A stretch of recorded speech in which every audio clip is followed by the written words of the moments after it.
Deal to stop UK train strikes in touching distance, says Network Rail. A deal to stop strikes is in touching distance, the chief negotiator for Network Rail has claimed, as drivers and staff began the first of 5 consecutive days of national rail strikes. Tim Cheveller, Network Rail's chief negotiator, suggested the pay offer would not be improved but claimed that better communication of the deal would begin to win over union members. Cheveller said the network only need 2,000 people who voted no last time to change their vote and the deal will pass. He told BBC Radio 4's Today program on Tuesday, "Some members are coming back to work, and we are seeing increasing numbers come back to work, but that's not the way to resolve the problem or the dispute.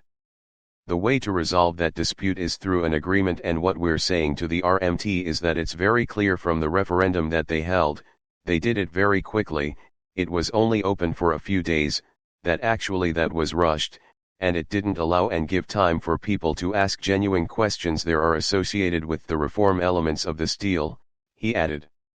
"So, what we're saying to the RMT is that we know which areas had been misunderstood by some of our staff, their members, and we want to make sure that we can work with the RMT now to make clarifications where there's been misunderstanding and put the deal out again."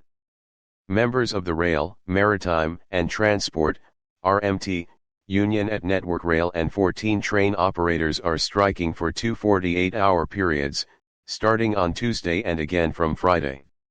With signalling staff among the 40,000 RMT members on strike, much of the railway in Wales, Scotland, and less populous regions of England will not run at all, while service frequencies will typically be reduced to 1 train an hour on major routes. Passengers were being urged to travel only if necessary, with about 20% of trains expected to run and scheduled hours of operation cut back to between 7:30 am and 6:30 pm. The General Secretaries of both the SLEF and the RMT, which are on strike on Tuesday, said there was still a wide gulf between members and employers, as well as with the government. The SLEF General Secretary, Mick Whelan, told the PA Media News Agency the union was in it for the long haul, adding, "They expect train drivers at these companies to take a real terms pay cut, to work just as hard for considerably less, when inflation is running at north of 14%."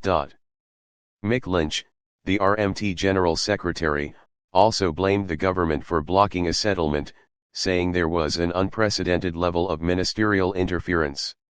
"We have worked with the rail industry to reach successful negotiated settlements ever since privatization in 1993, and we have achieved deals across the network in 2021 and 2022 where the Department for Transport has no involvement.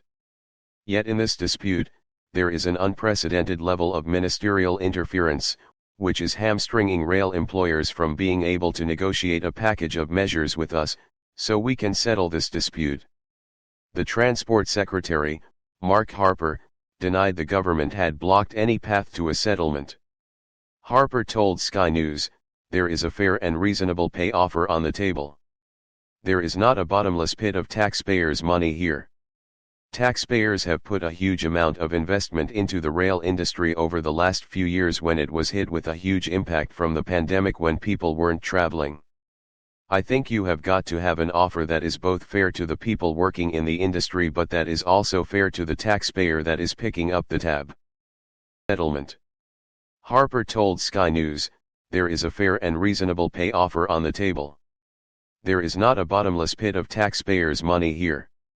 Taxpayers have put a huge amount of investment into the rail industry over the last few years when it was hit with a huge impact from the pandemic when people weren't traveling.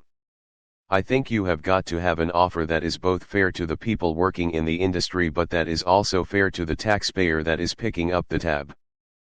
So fair to the taxpayer that is picking up the tab. Subscribe our YouTube channel and click our bell icon for new videos.